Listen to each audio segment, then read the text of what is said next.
여러분, 오늘 제가 여러분께 꼭 들려드리고 싶은 이야기가 있습니다. 시편 88편 성경에서 가장 어두운 기도라고 불리는 이 본문 말입니다. 이 시편은 다른 시편들처럼 해피엔딩으로 끝나지 않습니다. 끝까지 어둡습니다. 그런데 바로 그 점이 우리에게 큰 위로가 됩니다. 여호와 내 구원의 하나님, 내가 밤낮으로 주 앞에 부르짖었습니다. 나의 기도가 주 앞에 이르게 하시고 나의 부르짖음에 귀를 기울여 주소서. 밤낮으로 부르짖었다는 것은 하루 종일, 아니 며칠을, 어쩌면 몇 달을 하나님의 이름을 불렀다는 뜻입니다. 그런데 응답이 없습니다. 하나님은 침묵하십니다. 마치 하나님이 안 계신 것 같은 느낌. 여러분도 그런 적 있으신가요?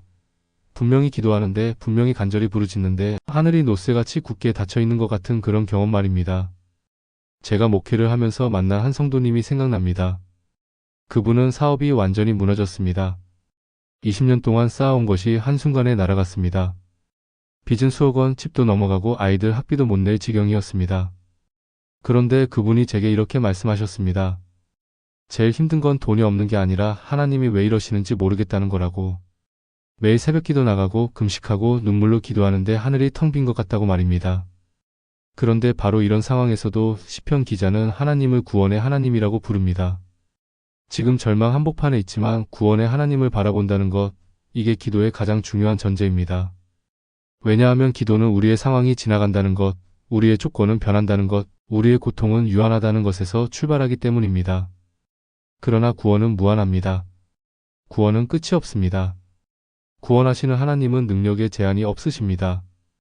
기도는 상황의 유한성에서 구원의 무한성으로 우리의 시선과 자리를 옮기는 의지적 결단이고 믿음의 표현입니다. 지금 이 상황만 보고 이 상황에 빠져 있으면 기도가 안 됩니다. 눈을 들어서 이 상황은 곧 지나갈 것이다. 구원은 영원하다는 것을 믿어야 합니다. 이것을 믿고 우리가 기도하는 것입니다. 시편 기자는 이렇게 고백합니다. 나의 영혼에는 재난이 가득하고 나의 생명은 무덤에 가까워졌습니다. 나는 무덤으로 내려가는 사람처럼 취급받고 힘없는 용사와 같으며 죽은 자들 가운데 던져진 것 같습니다. 이게 무슨 말입니까?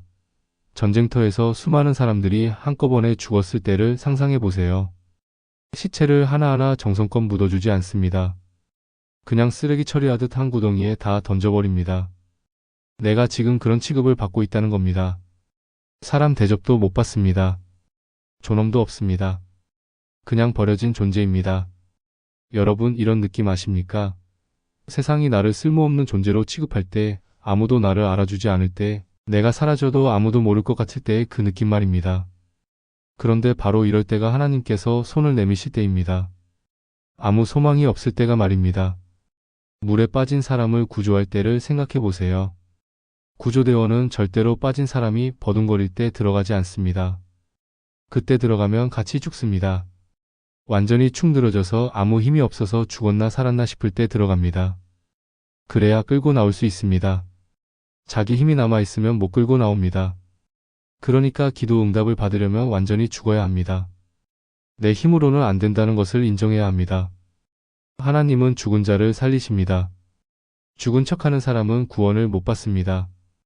정말로 다 끝났구나, 이제 우리는 끝이구나 했을 때 주님께서 구원하시는 것을 보게 됩니다. 실제로 제가 아는 어떤 집사님은 암 선고를 받았습니다. 사기암이었습니다. 의사가 6개월이라고 했습니다. 그분은 처음에 온갖 방법을 다 동원했습니다. 좋다는 병원 다 찾아다니고 건강식품에 수백만 원 쓰고 기도원도 다녔습니다. 그런데 몸은 점점 더 나빠졌습니다. 어느 날 그분이 완전히 포기했습니다. 하나님, 이제 제 뜻대로 살지 않겠습니다. 주님이 데려가시든 살려주시든 주님 뜻대로 하십시오. 그렇게 모든 것을 내려놓았을 때 신기하게도 마음에 평안이 왔다고 합니다. 그리고 지금 그분은 5년째 건강하게 신앙생활하고 계십니다. 시편 기자는 계속 고백합니다. 주께서 나를 깊은 웅덩이와 어둡고 깊은 곳에 두셨고 주의 노여움이 나를 심하게 누르고 주의 모든 파도가 나를 괴롭게 했습니다. 주께서 내가 아는 사람들을 내게서 멀리 떠나게 하시고 나를 그들에게 혐오스러운 존재로 만드셨습니다. 나는 갇혀서 나갈 수 없습니다. 몸을 움직일 수도 없는 좁은 공간에 갇혀 있는 것 같습니다. 숨쉬기도 어렵습니다. 뿐만 아니라 내 주변 사람들도 다 떠났습니다. 여러분, 고난을 겪으면 사람들이 떠납니다. 정말입니다. 도와주는 사람 없습니다. 잘 나갈 때는 주변에 사람이 많지만 어려울 때는 다 떠납니다. 전화도 안 받고 연락도 끊깁니다. 이게 현실입니다. 한 청년이 있었습니다. 좋은 대학 나오고 대기업 다니다가 사업을 시작했습니다. 처음에는 잘 됐습니다. 친구들도 많고 모임도 많고 그랬는데 사업이 망했습니다. 그때부터 사람들이 하나둘 연락이 끊겼습니다. 같이 술 마시던 친구들, 같이 골프 치던 사람들 다 사라졌습니다. 제일 외로웠대요. 돈보다 사람이 떠나는 게 더 아팠대요. 그런데 이런 상황을 어떻게 해석하느냐가 중요합니다. 사도 바울은 이렇게 말합니다. 형제들아, 우리가 아시아에서 당한 환난을 너희가 알기 원합니다. 힘에 겹도록 심한 고난을 당하여 살 소망까지 끊어지고 우리는 우리 자신이 사형 선고를 받은 줄 알았습니다. 이는 우리로 자기를 의지하지 말고 오직 죽은 자를 다시 살리시는 하나님만 의지하게 하심입니다. 바울이 사형 선고받은 줄 알았답니다. 자기는 이제 끝났구나, 더 이상 살 소망이 없구나 했답니다. 그런데 왜 이런 상황에 나를 몰아넣으셨을까요? 이게 내 힘, 내 능력에 대한 마지막 한 조각 희망까지 다 끊어놓고 오직 하나님께만 의지하라는 신호구나. 이것을 받아들였다는 겁니다. 왜 우리에게 이런 시편을 읽게 하십니까? 우리도 이런 상황을 만나기 때문입니다. 신앙의 여정에서 이런 상황을 안 만나면 오히려 이상한 일입니다. 살 소망이 끊어진 것 같은 상황을 우리는 언젠가 반드시 만나게 됩니다. 그래서 이런 시편이 우리에게 주어지는 것입니다. 그럴 때 어떻게 해야 합니까? 사람 바라보면 실패합니다. 나를 의지하면 더더욱 실패합니다. 나는 이제 더 소망이 없습니다. 온전히 하나님만 신뢰하도록 하는 게 믿음 훈련 아닙니까? 지금 우리는 그 훈련 중이라는 것입니다. 그런데도 시편 기자는 이렇게 말합니다. 공고함으로 내 눈이 쇠약해졌습니다. 여호와여, 내가 매일 주를 부르며 주를 향하여 나의 두 손을 들었습니다. 공고함이라는 것은 고통, 고생, 가난, 이 모든 것이 포함된 의미입니다. 이 모든 어려움 때문에 눈도 침침해졌습니다. 눈도 잘 안 보입니다. 그러나 하나님, 내가 매일 하나님을 부르고 하나님을 향해서 나의 두 손을 들었습니다. 기도의 자리를 떠나지 않았다는 겁니다. 매일 소원을 들고 주님께 부르짖는다는 겁니다. 여러분, 어떤 할머니가 계셨습니다. 아들이 감옥에 갔습니다. 사기죄로 10년형을 받았습니다. 그 할머니는 매일 새벽 교회에 나와서 기도했습니다. 비가 오나 눈이 오나 아프나 건강하나 10년 동안 하루도 빠지지 않고 새벽 기도에 나왔습니다. 아들이 회개하고 변화되기를 기도했습니다. 사람들이 물었습니다. 할머니 10년이에요. 언제까지 기도하실 거예요? 할머니는 웃으며 대답했습니다. 하나님이 포기하시기 전까지요.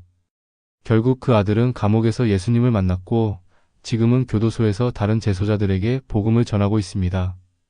하지만 기도하고 또 기도해도 현실은 변하지 않을 때가 있습니다. 시편 기자는 이렇게 질문합니다.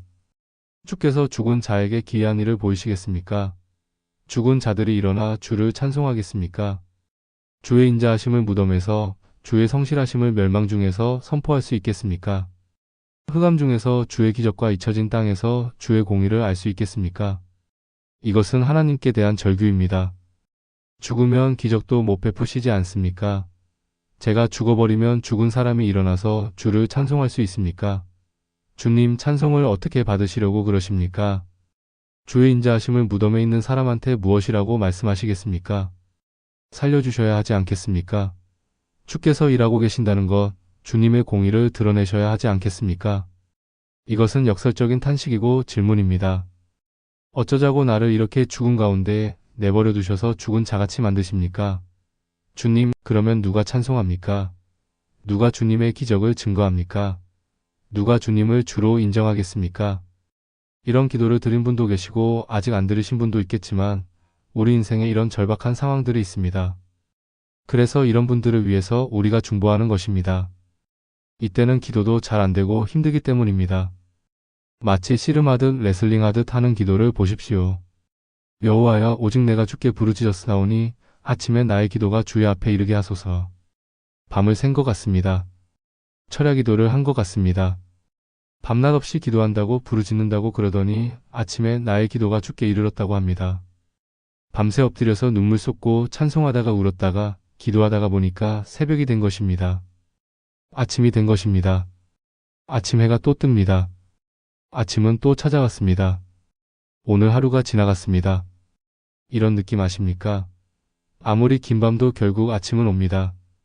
여호와여, 어찌하여 나의 영혼을 버리시며 어찌하여 주의 얼굴을 내게서 숨기시나이다. 내가 어릴 적부터 고난을 당하여 죽게 되었사오며 주께서 두렵게 하실 때에 낙심하였나이다. 어릴 적부터 고난을 당했다는 것으로 보아 태어나면서부터 장애를 가졌거나 불치병을 앓았을 수도 있습니다. 복음서를 보면 이런 사람들이 많이 나옵니다. 날 때부터 맹인된 자, 날 때부터 중풍병자 된 자, 12년 동안 혈루병을 앓는 여인 말입니다. 그런데 그들은 몸에는 장애가 있었지만 마음에는 장애가 없었습니다. 그래서 기도했습니다. 오히려 육신은 멀쩡하지만 마음에 장애 있는 자들이 기도의 자리를 떠나고 몸에 장애 있는 자들은 기도의 자리를 떠나지 않았습니다. 평생 말입니다. 사지가 멀쩡한 게 자랑이 아닙니다. 마음의 장애를 가지고 산다면 사지가 멀쩡한 게 무슨 소용이 있겠습니까? 어릴 적부터 고난을 당한 사람들은 마음이 점점 더 순결해지고 기도가 더 절박해지고 간절해지며 믿음은 더 커질 수 있습니다. 주의 진노가 내게 넘치고 주의 두려움이 나를 끊었나이다. 이런 일이 물같이 종일 나를 에워싸며 함께 나를 둘러쌌나이다. 주는 내게서 사랑하는 자와 친구를 멀리 떠나게 하시며 내가 아는 자를 흑암에 두셨나이다. 그리고 시편은 이렇게 끝납니다. 상황은 반전되지 않았습니다. 여전히 진노, 두려움 이런 것들이 나를 에워싸고 있습니다. 마치 물속에 빠진 것처럼 더 이상 빠져나올 길이 없는 것처럼 허우적대는 것처럼 보이는 이런 기도로 끝나는 것입니다. 사랑하는 자도 친구들도 다 멀리 떠났습니다. 내가 아는 자들 다 죽었습니다. 세상도 떠났습니다. 나만 남겨질 것 같은 상황입니다. 그래도 이 시편은 우리에게 말합니다. 이런 상황 속에서도 그는 끝내 기도의 자리를 떠나지 않았다는 것을 말입니다. 하나님을 붙든 것을 놓지 않았다는 것을 말입니다. 하나님을 붙들었으면 그것으로 된 것입니다. 예수님께서 이런 어두운 시편을 인용하셨습니다. 마태복음에서 말씀하십니다. 흑암에 앉은 백성이 큰 빛을 보았고 사망의 땅과 그늘에 앉은 자들에게 빛이 비추었도다. 이런 상황에서 결국 무엇입니까? 깊은 어둠 속에서 흑암 가운데서도 빛이 임하게 하셨다는 것입니다. 지금 한 개인의 비탄시처럼 들리는 이 시편이지만 사실은 민족적으로 또 인간의 본질로 들어가면 모든 인간이 이런 상황 속에 있습니다. 이 깊은 어둠 속에 흑암 속에 한 줄기 빛을 보내기 위해서 구약 전체는 이런 상황 속에 끝을 맺게 됩니다. 말라기부터 복음서까지 우리가 400년의 시간이 깊은 흑암과 어둠 속에 있었다는 것을 알 수 있습니다. 한 줄기 빛이 임하도록 하기 위하여 빛이 빛으로 올 때 빛을 선명하게 볼 수 있도록 하기 위하여 어둠은 더욱 깊고 어둠은 더욱 짙어질 수 있다는 것입니다. 우리 인생에서도 구원이 더욱더 구원의 빛으로 우리에게 다가오게 하기 위하여 우리는 고난이라는 것이 우리가 다 설명할 수 없는 하나님의 섭리가 있다는 것을 조금씩 깨달아가는 과정입니다. 고난 가운데 빠지면 하나님만 붙드는 것이 쉬운 일이 아닙니다. 그러나 이런 누구에게나 주어질 수 있는 고난의 여정 가운데서 우리는 더욱더 하나님을 진지하게 대하게 되고 진지하게 질문하게 되고 끝내 우리의 신앙은 이 고비를 넘어서 하나님께서 붙들어 주시는 그것까지 인도하시는 것까지 이끌려가게 될 것입니다. 비록 모든 상황들이 어두울지라도 하나님을 끝내 붙들고 여러분의 신앙을 완주할 수 있게 되기를 간절히 기도합니다.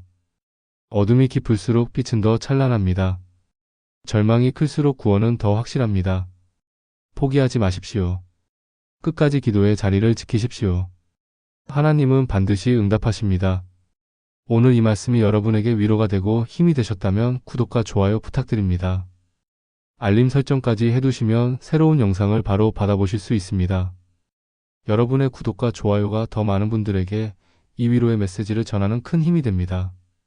감사합니다.